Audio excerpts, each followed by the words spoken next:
요한계시록 성경 강해 41번째 시간입니다. 계시록 21장 1절부터입니다.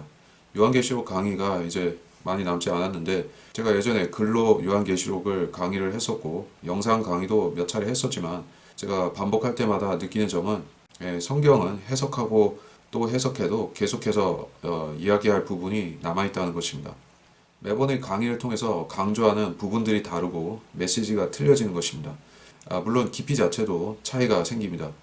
여러분이 많은 성경 강의들을 통해서 각자 유익을 얻으시지만 제 강의를 통해서 또한 여러분이 얻으시는 유익은 단순한 세대주의적인 성경 해석을 넘어서서 평면지구 또 하나님께서 창조하신 올바른 이 세상의 관점이라는 부분을 감안해서 보시면 더 흥미롭고 의미가 있으실 거라고 생각을 하고 있습니다. 자, 그래서 진행하겠습니다. 또 내가 새 하늘과 새 땅을 보니 처음 하늘과 처음 땅은 사라지고 바다도 더 이상 있지 아니하더라. 계시록 21장의 주제를 요약하자면 새 예루살렘의 강림, 그렇게 얘기할 수 있겠습니다. 새 예루살렘을 설명하기 위한 장이라고 볼 수가 있습니다. 그렇다면 이 도성은 예언의 구도에서 어떠한 의미가 있다고 할 수 있겠는가? 인류 역사 6천년간에 걸쳐서 인류는 잃어버린 에덴을 찾아서 이곳저곳을 헤매이고 있었죠.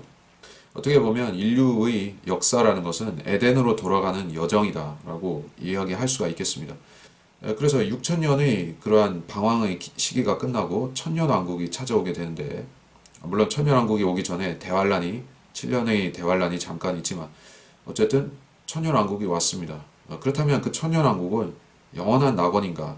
그 이후로는 더 이상 어떠한 재앙도 어떠한 반역도 없는 것인가 하면 그렇지가 않았다는 것이 지난 시간에 우리가 보았었습니다. 그렇다면 이제 천년왕국이 끝났습니다. 그리고 최종 심판, 즉 백보자 심판도 지나갔습니다. 그야말로 심판도 없고 더 이상 죄악도 없는 영원한 새 하늘과 새 땅, 새로운 세상이 개막되는 것입니다. 그리고 그 새로운 세상을 향해서 내려오는 도성이 새 예루살렘입니다. 사실 이 세상에 하나님을 믿지 않은 많은 인류들도 낙원을 추구하고 있습니다. 그들만의 엘도라도 또는 파라다이스를 추구를 하고 있는데 그 사람들의 특징적인 부분이 무엇인가? 새 예루살렘을 모른다. 새 예루살렘을 알지 못한다는 것입니다. 물론 기독교 종파 중에서 이단 종파로서 새 예루살렘 교회 그런 것도 있습니다. 임마누엘 스웨덴볼이라고 해서 이제 영지주의, 신비주의 이단 종파 중에 하나가 있는데 그 정도가 있지 이 새 예루살렘을 가지고 사람들한테 미혹을 하는 그런 종교는 제가 잘 보지를 못했습니다. 대부분 그 이단 교주들이, 이단 종파들이 강조하는 부분은 새 하늘과 새 땅입니다. 그래서 한국에는 저 유명한 신천지라는 종파가 있지만은 왜 그들이 하필이면은 신천지, 새 하늘과 새 땅이라고 붙였겠습니까? 새 예루살렘도 있잖아요. 그거는 왜 빼고 새 하늘과 새 땅만 얘기하는 것이요. 자, 이런 걸 우리가 생각해 봐야겠다는 것입니다. 거듭나지 못한 이 세상 죄인들에게 있어서는 새 예루살렘은 별로 달가운 존재가 아니다 하는 것이요. 자, 새 예루살렘이 어떤 도성인가? 그걸 보면서 얘기를 해야지 본격적으로 그 부분을 말할 수 있기 때문에 그거는 차후에 얘기를 하겠고, 자, 본문을 진행하겠습니다. 이제 그들이 사모하는 곳은 더 좋은 본향, 곧 하늘에 있는 것이라. 그러므로 하나님께서는 그들의 하나님이라 불리는 것을 부끄러워하지 아니하시니 이는 그들을 위하여 한 도성을 예비하셨습니다. 히브리서 11장 16절. 우리를 위하여 예비된 도성. 누구를 위하여 예비된 도성인가? 바로 이 시대에 예수 그리스도를 믿고 구원을 받은 성도들을 위해서 예비한 도성이다 하는 것입니다. 그 도성은 지금 어디에 있는가? 하늘들에 있습니다. 우리가 보지 못하고 알 수 없는 곳에 있습니다. 자, 새 예루살렘을 알기 위해서는 새 하늘과 새 땅 역시도 해석해야 됩니다. 그래서 여기서는 우리가 새 하늘들인가, 새 하늘인가 이런 부분을 또 말하게 됩니다. 여기서는 새 하늘이 단수로서 등장하기 때문에 그 창세기 1장 1절과 짝이 맞는 것이죠. 그래서 이제 새 하늘과 새 땅 또는 새 하늘들과 새 땅이라는 부분을 놓고 찾아보겠습니다. 보라, 내가 새 하늘들과 새 땅을 창조하나니 이전 것이 기억되거나 생각나지 아니할 것이라. 이사야서 65장 17절. 주가 말하노라, 내가 만들 새 하늘들과 새 땅이 내 앞에 항상 있는 것 같이 너희 시와 너희 이름도 항상 있으리라. 이사야서 66장 22절. 우리는 그의 약속대로 의가 거하는 새 하늘들과 새 땅을 기다리도다. 베드로후서 3장 13절. 자, 이렇게 세 구절이 나옵니다. 물론 계시록에 합치면은 네 구절인데 계시록에서는 새 하늘들이 아니라 새 하늘이죠. 자, 이런 단복수 문제를 굳이 따져야 하는 이유는 무엇인가? 하늘들이냐 하늘이냐 하는 것이 우리 세상의 구조, 형태와 상관이 있기 때문이죠. 이사야서 65장이나 66장은 어떠한 본문인가? 그것은 천년왕국 이후에 있을 그런 상황입니다. 특히 65장 같은 경우에는 천년왕국 상황입니다. 그리고 66장은 성경의 마지막 66권인 계시록과 그 권수가 그 장수가 권수와 일치하는 것인데 그 66이라는 부분에서 보면 영원 시대와 상관이 있습니다. 그렇다면 베드로 후서는 어떻게 되는 것인가? 이 부분은 새 하늘들과 새 땅이라는 게 아무래도 이제 계시록 21장과 밀접해 보이기도 합니다. 해석가들이 특히 세대주의 중에서도 라크만 주석가 같은 경우에도 이 부분에 대해서 깊이 다루지를 못했습니다. 그냥 피상적으로 65장, 이사야서 65장은 천년왕국이다. 거기까지만 얘기를 했고요. 이제 새 하늘 또는 새 하늘들이라는 부분을 우리가 왜 구분해야 합니까? 창조할 때는 하늘들이 아니었고 하늘이었습니다. 그렇다면 원리상으로 그 태초로 복귀한다고 볼 수가 있는 영원한 그 낙원으로 복귀한다고 할 수 있는 이 계시록 21장에서는 단수가 되는 게 맞겠죠. 그래서 그런 짝을 맞추는 부분에 있어서는 단수가 되어야 될 것입니다. 그리고 실질적으로 그 우리가 퍼머먼트, 라키아, 돔이라고 하는 부분은 이때 더 이상 없을 것입니다. 사라져야 되는 것입니다. 그것이 언제 사라질 것인가? 영원히 도래하면, 영원 시대가 도래하면 그때 없어진다고 일단 생각을 하고 있습니다. 사람은 누우면 일어나지 못하고 하늘들이 없어질 때까지 그들은 그들의 잠에서 깨어나지 못하고 일어나지 못하는도다. 욥기 14장 12절. 하늘들이 없어진다.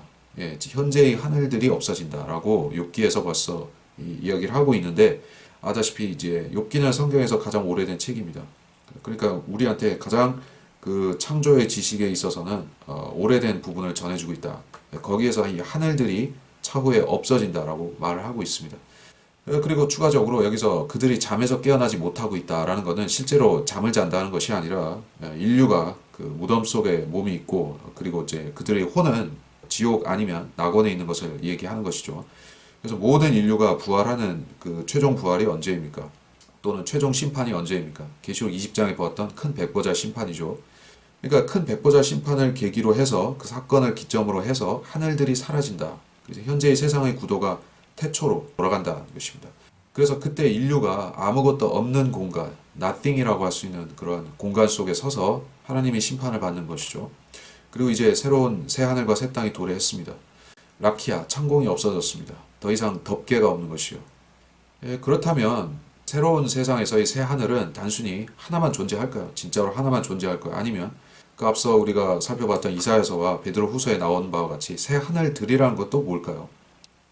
이 해석은 제가 정확하다고 이 얘기를 할 수는 없지만은 새 하늘과 새 땅에서도 구분이 있을 것이요. 구분이. 땅은 여전히 형태가 네모지고 하늘은 여전히 둥그렇게 생겼다는 것이요. 그 대기권이 있고 그 위에 해가 도는 달이 도는 층이 있고 그 위에 또 별이 도는 층이 있고 자 이런 기조는 있을 것이다 라는 얘기죠. 그러니까 하늘들이 존재한다고 볼 수가 있어요. 그러나 그것을 단수 하늘로서 표현할 수 있는 것은 더 이상 라키아 그 구분하는 물리적인 도움이라는 벽은 없기 때문에 단수 하늘로 취급할 수도 있고 그렇게 이중적 표현이 가능하다는 것입니다. 그리고 이제 바다도 더 이상 없다는 표현은 어떻게 봐야 되는 것인가? 바다도 더 이상 없다. 우리가 20장에서 바다가 없어지는 부분을 봤었죠. 그리고 그 바다가 지구상의 대양이 아니라는 얘기를 제가 했었습니다. 지구상의 대양이 아니면 어디란 얘기인가?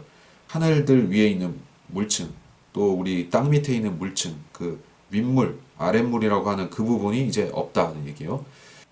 죽은 자들을 그 바다가 토해낼 때, 넘겨줄 때 같이 바다가 소멸되었습니다. 물층이 사라졌습니다. 물층이 사라졌다면 더 이상 돔층도 필요가 없습니다.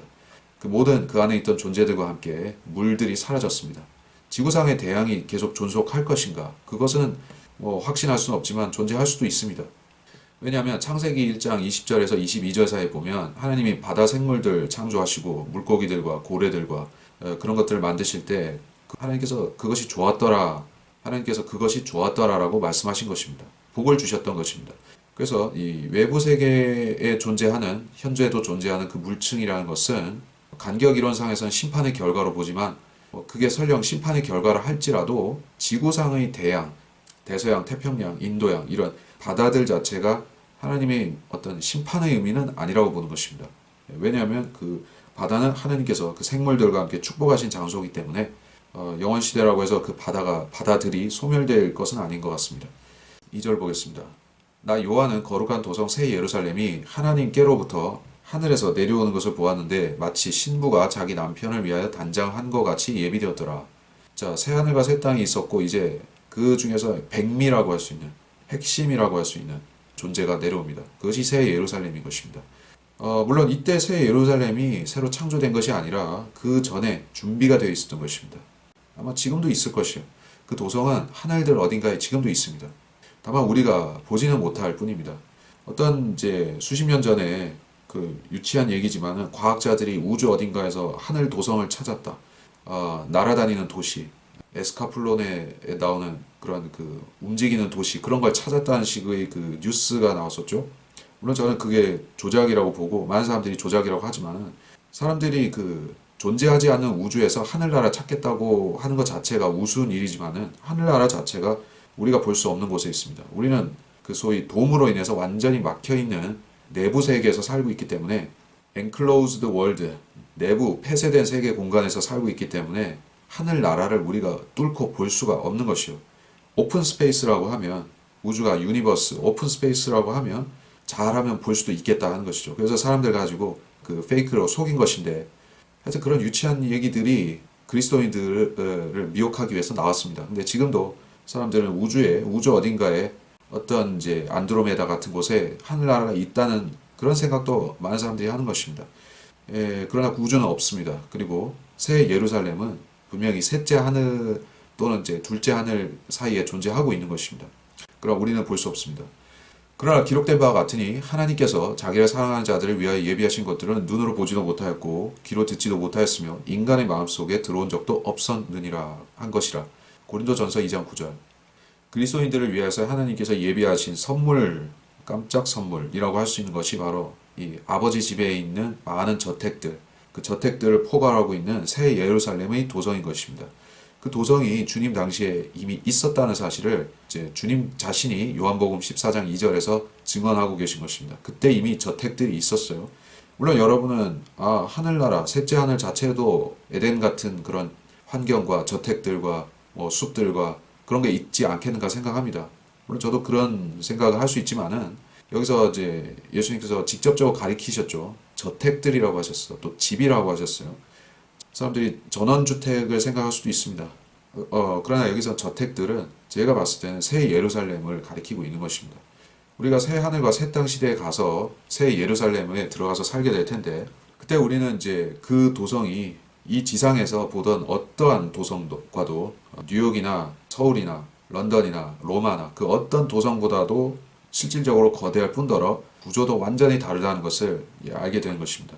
이제 SF 시대가 20세기 중초반 이후로 도래하면서 사람들은 이런 것들을 상상하기 시작했습니다. 그래서 이제 약간 그 왜곡된 형태로서 SF에 표출되는 것들이 있는데 뭐 피라미드 형태로 생긴 도시가 떠다닌다든지 그러면 이제 스타게이트 같은 부분이 있고 그리고 이제 스타워즈에서는 데스스타 죽음의 별이라고 해서 그런 것도 있고 이런 도성에 대해서 사람들이 인식을 하기 시작한 것이에요. 자, 그러나 그런 것들은 모두 짝퉁이고 모조품이면서 새 예루살렘을 사람들한테 왜곡 선전하는 것이요. 만약 그런 것이 이 땅에 온다면 그거는 외계 도시라는 식으로 사람들이 개념을 흐트려 놓는 것이죠. 그러나 절대 그 새 예루살렘은 어떤 데스스타 같은 개념의 행성이 아니는 것입니다. 이거는 문자 그대로 입체 도시예요. 입체 도시인 것입니다. 도시. 인간을 거주하기 위해서 만든 도시인데 입방체로 생긴 그런 희한한 도시인 것입니다. 자, 이제 그 도성은 새 땅으로 내려올 것입니다. 그리고 그 도성과 함께 하나님 자신 그리고 하나님을 수반하는 모든 그룹들과 천사들과 하늘의 영적 존재들도 같이 내려올 것입니다. 그래서 이 2절은 성부 하나님이 이 땅에 내려오시는 장면이라고 할 수 있겠고 성자께서는 이미 천년 전에 이때 기점으로 천년 전에 이미 천년 통치를 시작하셨기 때문에 땅에 이미 계셨었죠. 그러나 이제 그 대오에 성부 하나님이 합류하셔서 완벽히 삼위일체이신 하나님께서 이 땅을 통치하기 시작하시는 것입니다. 그 후에는 끝이 오리니 주께서 모든 정사와 모든 권세와 능력을 폐하시고 그 왕국을 하나님 곧 아버지께 바칠 때라. 고린도전서 15장 24절.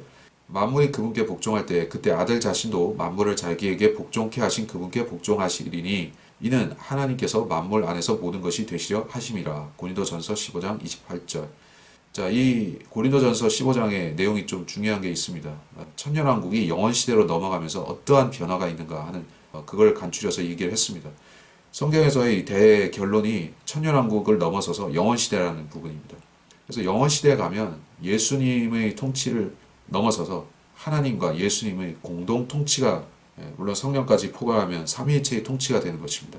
그것이 새 하늘과 새 땅 그리고 새 예루살렘의 본질이 되는 것이고, 그래서 고린도전서 15장 28절에서는 하나님께서 만물 안에서 모든 것이 되신다라고 표현을 했습니다. 자, 이 새 예루살렘은 신부가 자기 남편을 위해 단장한 것 같이 예비되었습니다. 신부는 도성 자체를 말하고 그 신부의 남편은 예수님인데, 도성은 물론 도시이지만은 어린 양의 신부라고 불리기도 하는 것입니다. 그 안에 거하는 자들은 바로 신약 시대에 구원받은 그리스도인들이기 때문에 이 도성의 정체성과 속성은 어린 양의 신부가 되는 것이다. 또 어떤 해석가들은 천년왕국 기간 중에 그리스도인들이 하늘의 새 예루살렘에 먼저 입성해서 거주하고 있을 것이라고 생각하기도 합니다. 그렇다면 그들은 통치하기 위해서 이 땅과 하늘에 있는 새 예루살렘을 왕복해야 될 것입니다. 물론 그것은 가능한 일이지만 계시록 21장 2절을 문자적으로 본다면 그 해석은 안 맞을 수 있습니다. 이 새 예루살렘 도성은 영원 시대가 시작되는 것과 동시에 내려오고 거기에 거민들이 있게 되는 것입니다. 천년왕국 기간 중에는 그리스도인들이 이 땅에서 예수님이 계신 이 지상 성전과 같은 이 땅에서 거할 것입니다. 또 내가 들으니 하늘에서 큰 음성이 나서 말하기를 보라 하나님의 성막이 사람들과 함께 있어 그분께서 그들과 함께 거하시리니 그들은 그분의 백성이 되고 하나님께서는 친히 그들과 함께 계셔서 그들이 하나님이 되시리라. 계시록 21장 3절. 성막 얘기를 하고 있는데, 자, 성막과 성전은 사실상 크게 다른 것은 아닙니다. 하늘에 성전이 있다고도 하고 성막이 있다고도 계시록에 표현하죠. 여기서는 성막이라고 했습니다. 자, 성막을 얘기할 때는 보통 이제 하나님의 본질적인 속성, 즉 그 육신으로 나타나신 하나님, 그거를 이제 성막으로 표현을 하는 것이죠. 그래서 이 세상 자체, 첫째, 둘째, 셋째 하늘과 이 땅과 지하세계와 이런 세상의 형태와 존재 자체가 성막의 구조인 것입니다. 그래서 하나님의 성막이 실질적으로 또 셋째 하늘에 있기도 한데, 그 성막은 하나님의 본질, 그 본체와 같이 이동하는 것입니다. 이 땅에 지상 천년왕국 성전이 있을 것이지만 그 자체가 하나님의 본체는 아니죠. 그것도 일종의 그 예표요, 모조품이라고 볼 수가 있는데, 다만 거기에 예수님이 거하시는 것이 특별할 뿐이죠. 그러나 이제는 진짜로 하나님 자체가 자신이 이 땅으로 내려오시는 것입니다. 성막도 이 땅에 있게 되는 것이요. 그래서 성막이 땅에 있게 되면 이 땅이 하늘나라가 된다는 얘기와 같습니다. 원형의 지구 위에 앉으신 분이 그분이시니 그곳의 거민들이 메뚜기 같으며 하늘들을 휘장같이 펼치셨으며 그 안에 거할 장막처럼 펴셔서. 이사야서 40장 22절. 하늘들이, 하늘 단수가 아니라 하늘들이, 이 별들이 있는 그 하늘들까지도 휘장같이 펼치셨다. 그것이 성막처럼 펴져서 있다라는 것입니다. 그리고 우리는 그 밑바닥에, 평평한 밑바닥에 살고 있는 메뚜기 같다라고 여기 묘사를 했죠. 성막의 지성소 휘장이 예수님의 십자가의 죽으심과 함께 둘로 찢어지고 갈라지는 사건이 있었습니다. 그것은 예수님의 희생으로 인한 그 속죄제의 완성을 뜻하는 현상이었었고, 지상의 성막은 지금 사라졌지만은 하늘의 본체인 성막은 남아있죠. 그리고 영원시대가 가게 되면 하늘에 있는 지금의 그 성막이 새 예루살렘과 합쳐지면서 이 땅에 있게 되는 것입니다. 성막은 경배의 중심지이고 하나님이 친히 계시는 장소입니다. 또 누구도 구약시대에는 거기 감히 들어가서 하나님을 만날 수 없지만은 이제 예수님의 피로 인해서 성도들이 그 안으로 들어갈 수 있는 길이 열려져 있고, 우리는 하늘나라에 가게 되면 그 성막으로 들어갈 수가 있는 것입니다. 그리고 이 시대를 넘어서서 영원시대가 오게 되면 새 예루살렘으로 성막이 들어오는 것입니다. 그러면 하나님께서 완전히 오픈된 상태로, 어떤 이제 밀실이 아니라 오픈된 상태로 그 도성에서 자신에게 오는 모든 사람들을 만나주시는 것입니다. 진정 하나님과 육신을 가진 인간들이 공존하는 그런 놀라운 세상이 시작되는 것이다. 3절에서 말하는 그 백성들은 이스라엘 사람들만을 뜻하지는 않습니다. 물론 우리 그리스도인들도 아닌 것입니다. 이스라엘 사람들은 천년왕국 동안 지상의 성전에서 예수님을 섬길 것입니다. 그리고 이방인들은 예루살렘을 찾아와서 그 예수님을 만나게 될 것입니다. 그리고 영원시대로 가게 되면 예수님도 새 예루살렘으로 들어가시고 이방인들은 예수님과 하나님을 만나기 위해서는 이 도성으로 들어오게 되는 것입니다. 하나님께서는 아담의 씨들과 직접 만나기 위해서 스스로 낮추어서 내려오신 것입니다. 우리가 아담과 이브가 에덴에 살았을 그 시절에 하나님께서는 그들과 함께 계셨다는 것을 알 수가 있는데 그들은 하나님과 대면하면서 살았습니다. 그런 세상이 다시 오게 된다는 것입니다. 성경은 항상 구조가 순환을 이루고 있는 것이다 이런 얘기입니다. 영원을 나타내는 그 기호가 무한 기호가 저 인피니트 기호가 팔자를 그리죠. 그것은 순환을 뜻하는 것입니다. 그래서 하나님께서 창세기와 계시록을 이런 식으로 연결되게 하신 것입니다. 창세기에 시작한 일이 계시록에 마무리된다고 볼 수가 있고 하나님의 원창조의 뜻이 또 계시록에 성취된다고 볼 수가 있습니다. 그들은 그분의 백성이 된다라고 했습니다. 자, 이제까지 어떤 이 지상에 아담의 자손들, 셈, 함, 야펫 족들 중에서 하나님이 직접 백성이 된 자들은 유대인밖에 없었었죠. 그리고 그 유대인들조차도 온전히 하나님 백성이 되는데 실패해서 지금까지 역사가 꼬였지 않습니까? 근데 이제 죄성이 없어지고 사탄도 마귀들도 없어지고 어떠한 반역과 거치는 것들이 없어진 다음에는 하나님께서 이 지상의 모든 인류들, 그 민족들을 하나님의 백성 삼으시는 것입니다. 자, 우리가 항상 그리스도인들이 이상적인 미래를 그리면서 하는 얘기가 온 땅에 하나님을 찾고 하나님을 경배하고 돌아오는 것을 얘기를 합니다. 그리고 그것이 우리 교회 시대에 될 것처럼 생각을 하기도 하는데 그렇지는 않습니다. 우리가 기다리고 있는 세상은 천년왕국인데 그 천년왕국에는 민족들이 예수님 휘하에서 두려워서 복종하게 되는 것이죠. 왜냐하면 이제 대환란과 이제 재림을 통해서 하나님께서 무서운 심판을 하시니까. 하지만 여전히 죄는 남아 있는 것입니다. 그러다가 이제 그 계시록 20장 끝에서 곡과 마곡의 전쟁, 심판이 지나간 다음에는 죄의 뿌리가 없어지니까 죄성이 완전히 사라지고 인류 자체에서 죄가 없어졌기 때문에 모든 민족들이 거리낌 없이 하나님을 찾을 수가 있는 것이고 하나님의 자녀가 되는 것입니다. 그래서 그때는 한국 사람이건 미국 사람이건 영국 사람이건 독일 사람이건 어떤 사람이건 간에 다 하나님 백성인 것입니다. 지금 기독교를 확산시키면 그렇게 될까요? 그렇지는 않습니다. 과거의 기독교 국가였던 나라들이 전부 다 이교도 상태로 돌아가고 있는 것이죠. 이미 돌아갔거나 돌아가고 있죠. 마지막 최후의 보루로 남아있는 것이 한국 내지는 미국인데 한국은 원래 기독교 뿌리가 있는 나라라고 보기는 어려운 거니까 역사가 짧고 일단 미국이 마지막 때의 역사에서 그 기독교가 어떻게 되는가 하는 부분에서 굉장히 상징적인 또 실질적인 의미가 있는 장소인데 미국도 언제 어떻게 될지 모르는 것이죠. 그러니까 사람들이 1세기 전에 그러니까 기독교가 이제 서구 그 열강들과 함께 전 세계로 퍼져나갈 그때는 이제 조만간 한 50년, 100년 지나면은 완전히 기독교 세상 될 거라고 생각했지만 1차 세계대전, 2차 세계대전, 그리고 그 뒤에 세상은 어떻게 돌아가고 있습니까? 오히려 제수이트의 권력이 강해지고 일루미나티, 프리메이슨들이 활개치고 뉴 월드 오더가 구체화되고 종교통합, 에큐메니칼이 더욱 가속화되고 그러한 나쁜 쪽으로 가고 있지 않습니까? 그러니까 이게 이런 기독교를 통해서 세상을 개조시키는 게 아니라는 얘기예요. 하나님께서는 기독교는 이 시대의 복음이라는 것은 죄인들 개개인을 하나님의 자녀로 만드는 거지 세상을 구조를 바꿔서 하나님 나라로 만드는 건 아닌 것입니다. 그러나 하나님께서 영원 시대에 가면 그걸 진짜 하실 것입니다. 그러면 그때는 복음을 전파할 필요도 없습니다. 모든 민족들이 이 지상에 수십억, 수백억, 수천억의 사람들이 다 하나님 백성인 것이요. 자, 이게 하나님께서 애초에 의도하신 창조의 목적입니다. 하나님께서 그들의 눈에서 모든 눈물을 닦아내시면 다시는 사망이나 슬픔이나 울부짖음이 없고 고통 또한 없으리니 이는 이전 것들은 다 사라져버렸음이라고 하더라. 그들의 눈에서 모든 눈물을 닦아내신다. 저 눈물이라는 것은 죄와 사망, 또 질병 이런 것 때문에 왔던 것이죠. 천년왕국 동안에 사람들은 수명이 늘어나서 나무처럼 오래 살게 되지만 그래도 죽음은 남아있는 것입니다. 그러다 이제 영원시대로 가게 되면 죽음이 사라집니다. 죽음을 통해서 수반되는 고통이나 슬픔이나 이별이나 여러 가지들이 다 없어지는 것입니다. 그래서 하나님이 이 그들의 죽음을 제거하심으로 인해서 세상은 기쁨만 가득하게 되는 것이다. 진짜로 낙원이죠. 또 혹자는 생각하기를 그리스도인들이 새 예루살렘에 살 때 자기 과거를 생각하고 자기 과거의 친구나 친척이나 가족이나 등등을 생각하면서 괴롭지 않겠는가, 나만 이렇게 행복하게 영원히 살 수 있겠는가라고 그런 걱정을 할 수 있겠지만 여기 말씀하셨다시피 모든 눈물을 지워버리는 것이요.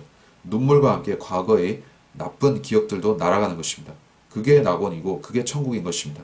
만일에 옛날에 괴로운 기억들을 다 그대로 갖고 살면 그 개개인들이 그런 모여서 살고 있다면 그게 진정한 천국이 아닌 것이죠. 이전 것들은 다 사라져버렸다. 인간만이 아니라 짐승들도 다 고통이 없어지는 것이요. 피조물이 간절한 기대를 가지고 하나님의 아들들이 나타날 것을 기다리고 있으니 피조물이 허무한데 굴복하는 것은 자의가 아니요 오직 소망 가운데 그것들을 굴복해 하시는 그분 때문이며 피조물 자체도 그 썩어짐의 속박에서 해방되어 하나님의 자녀의 영광스러운 자유에 이를 것이기 때문이라. 로마서 8장 19절로 21절. 피조물들의 불완전함, 그들의 죽음, 그들의 노쇠함, 그들의 죄성이 침해받는 그런 부분에 대해서 하나님의 아들들이 해결을 해줘야 된다. 여기서 이 아들들은 타락한 천사들 말하는 게 아니라 새 피조물이 되어서 예수님 같이 된 그 그리스도인들, 성도들을 말하는 것이요.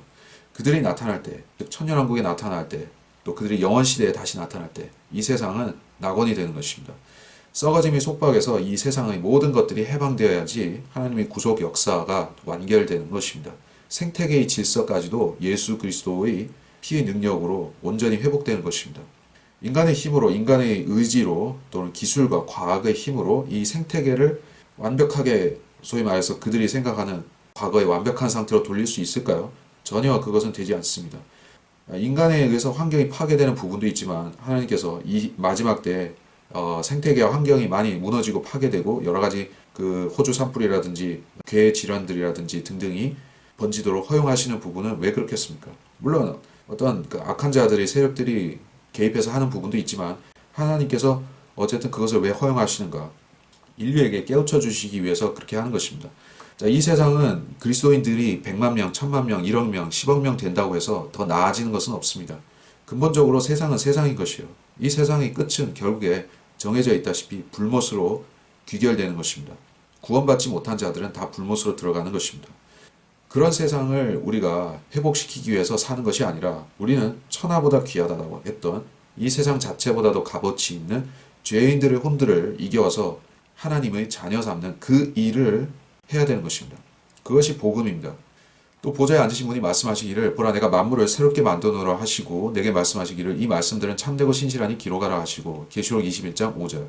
자, 만물을 새롭게 만드신다. 그리고 영원히 보존하신다라고 하고 있습니다. 하나님께서는 피조물들을 심심해서 만들었다가 없앴다가 그렇게 하시지 않는다는 거예요. 하나님은 굉장히 신중하게 하신 것입니다. 그래서 지금 이 현 세상에서 인류의 죄로 인해서 또 사탄의 반역으로 인해서 많은 피조물들이 죄 없이 고통을 당하고 있는 것이죠. 인간을 제외한 다른 여타 피조물들은 자기들이 죄를 지은 게 아니지 않습니까? 그런데도 그들은 사망에 참여하고 있는 것이에요. 죽음을 겪고 있는 것입니다. 그래서 이 문제를 해결하는 것은 하나님의 최대 관심사이자 최대 그 역사하시는 목적 중에 하나인 것입니다. 그래서 우리는 이 세상을 성경을 통해서 바라볼 수 있어야 되고 우리가 이 세상에 들어간다는 것을 확신해야 되는 것입니다. 우리가 이 세상에 들어갔을 때 맡은 역할이 우리들 자신이 이 세상을 회복시키는 주역이 된다 하는 것도 알고 있어야 되는 것입니다.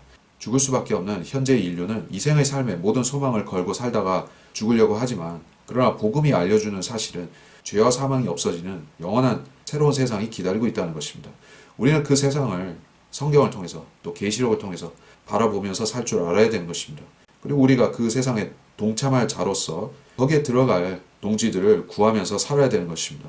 그렇게 거기에 참여할 사람들을 현 세상에서 불러내고 찾아내고 그들의 숫자를 늘리는 일, 즉 사람들을 구원시키고 전도하고 선교하고 구령하고 하는 일을 하면서 살아야 된다는 것입니다. 또 내게 말씀하시기를 다 이루었노라. 나는 알파와 오메가여 시작과 끝이라. 내가 목마른 자에게 생명수의 샘을 값없이 주리라. 계시록 21장 6절. 다 이루었다. 이 표현은 예수님이 요한복음 19장 30절에 하셨었죠. 거기서는 내가 십자가의 사역을 다 이루었다. 인류의 구속, 죄의 구속을 다 이루었다 하는 그 종결의 의미로서 쓰신 표현이었었고 요한계시록 16장 17절에도 한번 나왔었습니다. 그리고 이제 세 번째로 나온 것입니다. 첫 번째 다 이루었다라는 부분은 그리스도의 초림의 진짜 목적이었던 십자가 구속 사건이 완수된 것을 말씀한 것입니다. 두 번째 다 이룬 것은 심판이 끝났다, 재림이 이제 된다 하는 그 성취를 말하는 것입니다. 세 번째 다 이루는 이 부분은 온 인류의 구원, 구속 사역이 끝났다 하는 것입니다. 이제 초림과 재림의 목적이 다 성취가 되었고 하나님의 심판과 구원의 역사도 끝나고 이제 낙원이 온다 하는 그 다 이루었다는 표현인 것입니다. 그래서 하나님께서는 자신이 역사를 주관하시고 시작과 끝을 맺으시는 알파 오메가로 명시하시는 것입니다. 여기서 시작과 끝이라고 하는 것은 하나님의 존재가 반복된다는 것이 아니라 그분이 창조하신 세상이 완전하게 된다는 것을 말하는 것입니다. 성경이 더 이상 기술될 필요가 없는 그 최종 지점이 바로 다 이루었다라는 부분인 것이요. 하나님께서 이 세상 모든 인간을 포함한 피조물들에게 불멸을 나누어 주셔서 그들이 영원히 행복하게 살 수 있게 되었다라고 하면 더 이상 성경이 쓰여질 필요가 없죠. 그때부터는 더 이상 그 부정적인 면에서의 역사란 건 없으니까 이제까지 인류가 경험해왔던 모든 부정적인 역사들, 전쟁과 소요와 반역과 또 질병과 이런 역사들은 없어지기 때문에 그때는 그야말로 전래동화에서 이야기하듯이 그들은 오래오래 행복하게 살았답니다. 밖에 더 할 얘기가 없는 것입니다. 내가 목마른 자에게 생명수의 샘을 값없이 주겠다. 이것은 값없이 준다는 표현에서 우리가 볼 수 있다시피 행위가 필요 없는 구원을 말씀하고 있습니다. 자, 하나님께서는 구약시대에는 율법이라는 것을 두셨지만은 그 율법의 취지는 죄를 죄되게 하고 인류가 회개할 수 있게끔 그 동기부여를 하시는 부분이지 율법을 가지고 사람들을 정죄하고 지옥을 보내셔야겠다라는 목적은 아닌 것입니다. 그리고 하나님이 어쨌든 구속사에 있어서 핵심이요 그 중심이라고 할 수 있는 부분은 예수 그리스도의 십자가를 통한 값없는 은혜요 그리고 구속인데 값없이라는 표현은 우리가 항상 되새기고 살아야 되는 것입니다. 인류는 자기 스스로 죄 문제를 해결할 수 없기 때문에 예수 그리스도 안에서만 해결받아야 되는 것입니다. 인간이 드릴 수 있는 제사나 짐승 제사나 모든 구약의 율법에 따른 의식들도 결국에는 신약에 예수님이 오셔서 그를 피를 뿌려 주셨기 때문에 온전하게 되는 것이지 그 자체로서는 안 되었던 것입니다. 그래서 생명수의 샘을 값없이 주신다라고 했을 때 이것을 내가 마음에 진지하게 받아들인다고 했을 때 하나님을 만나게 되는 것입니다. 예수님을 영접하게 되는 것입니다. 그러나 이 값없이를 자기 나름의 해석에서 90% 값없이라든지 99% 값없이 해도 소용이 없는 것입니다. 어떠한 행위라도 50%든 10%든 1%든 0.1%든 자신의 행위가 자기 영원한 운명을 결정짓는다고 생각하고 사는 사람이라면 그 사람한테는 아직 십자가가 전달이 안 된 것입니다. 십자가를 그 사람은 통과하지 않은 것입니다. 예수님께서는 100%를 자기한테 의탁하라고 십자가를 제시하신 것입니다. 90%도 안 되고 99.999%도 안 되고 100% 자신이 어떠한 인간적인 노력이나 희생이나 헌신이나 봉사도 다 제거하고 오직 자기 본질, 자기 실체, 나의 혼을 예수님께 맡기라는 것입니다. 그래야지 구원이 이루어지는 것이요. 모든 죄인들을 용서하시는 은혜는 그 십자가의 값없는 은혜와 사랑을 통해서 부어지는 것입니다.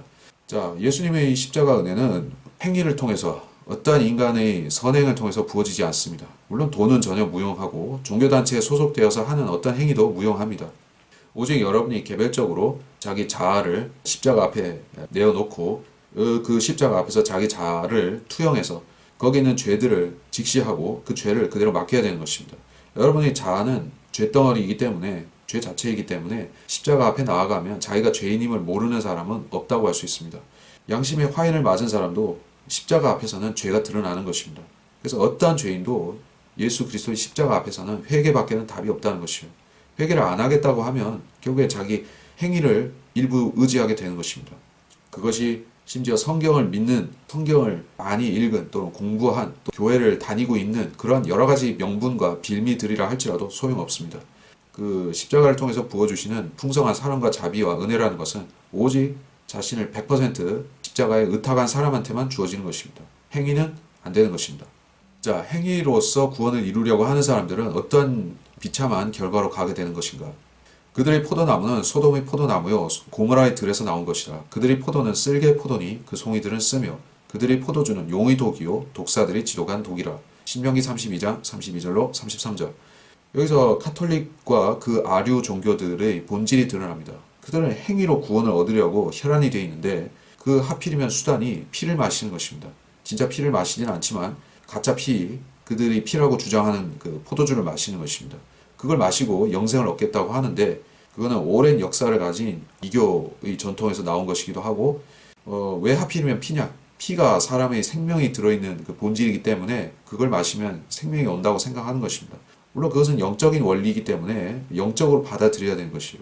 예수님께서는 내 살을 먹고 내 피를 마시는 자는 영원한 생명을 가진다라고 했지만 그것은 실제로 예수님을 잡아 먹으라는 말이 아니었던 것이죠. 지금도 우리가 예수님의 살과 예수님의 피에 동참함으로써 영생을 얻지만 어떻게 지금 셋째 하늘에 하나님 오른편에 계신 예수님의 살과 피를 우리가 받아 먹을 수가 있냐 하는 것이요. 물리적으로도 전혀 될 수가 없는 방법이죠. 하지만 그렇게 하라고 했기 때문에 우리는 하나님께 그 방법을 물어봐야 되는 것입니다. 그러면 예수님께서 요한복음에서 대답하셨다시피 예수 그리스도를 믿으라라는 결론으로 가게 되는 것입니다. 예수 그리스도가 십자가에서 하신 일을 믿는 것이 바로 그의 살과 그의 피에 우리가 참여하는 길인 것입니다. 즉 우리가 그의 지체가 되는 것인데, 지체가 된다는 것은 살과 피가 그 한 몸으로서 통한다는 얘기죠. 화학적, 유기적으로 한 지체로서 결합이 되었다는 것입니다. 우리가 실질적으로 예수님의 피를 어디서 구해와서 마신다 할지라도 그 영적이고 물리적인 결합은 이루어지지 않습니다. 왜냐하면 하나님께서 정해놓으신 이 원칙은 철저히 영적으로 되는 것이기 때문에, 또 그 전달 매개체로서 역사하시는 분은 성령이기 때문에 다른 문도 다른 길도 없다는 것입니다. 이기는 자는 모든 것을 상속받으리니 나는 그에게 하나님이 될 것이요 그는 나에게 아들이 되리라. 이기는 자가 누구인가? 여기서는 세상과 자아에 대해서 이긴 승리자로서 영원시대에 들어간 민족들이 1차적으로 해당이 됩니다. 그러나 그리스도인들은 이미 이긴 자로서 이 자리에 들어가 있고, 우리는 예수님을 구주로 믿을 때 1차적으로 육신에 대해서 이긴 것이죠. 육신이 우리 혼을 붙들어매서 지옥으로 데려가고 있었는데, 영적인 할례, 수술을 받음으로 인해서 성령의 지체가 됨으로써 우리가 또 육신에 대해서 간증을 갖게 된 것입니다. 그것이 이기는 자이고, 또 성경은 이런 말씀도 합니다. 그러나 이 모든 일에서 우리를 사랑하시는 그분으로 말미암아 우리가 이기는 자들보다 더 나으니라. 로마서 8장 37절. 자, 세상에 많은 정복자들, 군주들이 있습니다. 정복 군주들이 있습니다. 카이사가 그렇고 알렉산더 대왕이 그렇습니다. 여기서 컨커러스, 정복자들이라고 했기 때문에 그들을 연상할 수 있는 것이죠. 그렇다면 고대나 현대나 이런 정복자들이 많이 있는데, 또 세계 초강대국의 대통령은 거의 컨커러 수준이라고 할 수 있는데, 그런 사람들은 누가 내린 것이죠? 하나님이 그 사람들이 권세를 주시고 권세를 펼칠 수 있게끔 허락하신 것이죠. 근데 그 하나님께서 그렇게 엄청난 권세를 주신 이 현 시대의 통치자들보다도 더 뛰어난 사람들이 있다는 것이죠. 바로 그리스도인이라는 얘기입니다. 자, 그리스도인들이, 우리는 뭐 국회의원도 아니고 대통령도 아니고 장차관도 아니고 뭣도 아니고 하지만은, 그래도 우리가 단순히 예수님을 구주로 믿었다는 사실로 인해서 하나님께서 또 하늘에서 내려다보시는 관점에서는 우리가 문재인이라든지 트럼프라든지 시진핑이라든지 블라디미르 푸틴이라든지 이러한 사람들보다도 우리가 훨씬 큰 사람들이란 얘기예요. 왜냐하면 우리는 이미 이 세상을 이겼기 때문이죠. 십자가에서 예수님이 이 세상을 이기셨듯이 우리가 그의 지체 안에 들어가서 세상을 같이 이긴 것이죠. 우리는 죄와 사망에 의해서 멸망당하지 않고, 우리는 아마겟돈에 의해서 망하지 않고, 우리는 고가 마곡 전쟁에서 심판받을 일도 없고, 우리는 백보자 심판에 들어가가지고 불못으로 떨어질 일도 없고, 이건 엄청나고 대단하고 놀라운 승리가 아닌 것인가 하는 것입니다. 이런 승리를 현재 경험하고 사는 사람들이 누구냐 하는 것이요. 바로 예수님을 구주로 믿고 있는 그 성도들이란 얘기입니다. 그래서 우리는 영생을 이미 받은 자들로서 이 세상의 정복자들, 컨커러들을 두려워할 필요가 없고, 물론 권세자들을 두려워한다는, 그들을 존중한다는 그 의미에서는 두려워할 수 있겠지만 그들을 무서워할 필요는 없는 것입니다. 또 우리가 그들보다 못하다고 열등의식을 가질 필요도 없습니다. 고린도후서 4장 7절에서 바울은 우리가 질그릇 속의 보배와 같은 존재라고 말씀을 하고 있는 것입니다. 자, 그래서 이 영원시대에 이기는 자들은 새하늘과 새 땅에 속한 모든 것들의 상속자가 된다. 상속자들로서 새하늘과 새 땅에서 산출되는, 누릴 수 있는 모든 것들을 그들은 갖게 된다는 것입니다. 근데 여기서 그는 나에게 아들이 되리라는 말씀 때문에 이것이 우리하고는 직결되지 않는다는 얘기예요. 자, 하나님과 어떤 사람이 부자 관계가 된다 하는 것은 대단히 놀라운 또 중요한 의미를 갖습니다. 구약에 보면 하나님의 아들들이라는 표현이 굉장히 협소한 의미로 쓰이고 있는 것이에요. 우리는 지금 하나님의 아들, 또 하나님의 딸이라는 표현도 쓰지만은 그거 어떻게 쓸 수 있게 되는가 하는 것은 바로 예수님께서 우리 안에 성령으로 내주하시기 때문에 그렇게 된 것입니다. 근데 구약시대에는 하나님께서, 물론 그때도 선지자들에게 성령을 주셨지만은 그때는 그 사람을 내적으로 수술하고 성령의 그 할례를 받게 하고 하는 것이 아니었기 때문에 그때는 다 아담의 자식들이었던 것이에요. 근데 이제 영원시대 가게 되면, 물론 이때도 아담의 씨들이 계속 민족들로서 번성하고 살겠지만 그들은 단순한 아담의 자식이 아니라 하나님의 아들도 되는 것입니다. 아담이 그랬던 것처럼 이 사람들도 똑같이 하나님의 아들과 또 딸들이 되겠죠. 우리가 영원시대에 구원을 받는 것이 아니기 때문에 우리는 이미 하나님의 아들들로서 그 미래를 보는 것이고, 그때 그 구원을 받는 민족들은 그때부터 하나님의 아들이 되는 것입니다. 그러나 두려워하는 자들과 믿지 아니하는 자들과 가증스러운 자들과 살인자들과 음행하는 자들과 마술하는 자들과 우상 숭배하는 자들과 모든 거짓말하는 자들은 불과 유황이 타는 못에 참여하리니 이것이 둘째의 사망이라고 하시더라. 계시록 21장 8절. 자, 이런 사람들이 불못에 들어간다고 명시가 되어 있습니다. 어떤 사람들입니까? 한마디로 말해서 예수님을 믿지 않았다라고 할 수 있겠죠. 구원을 받지 않았다라고도 할 수 있겠죠.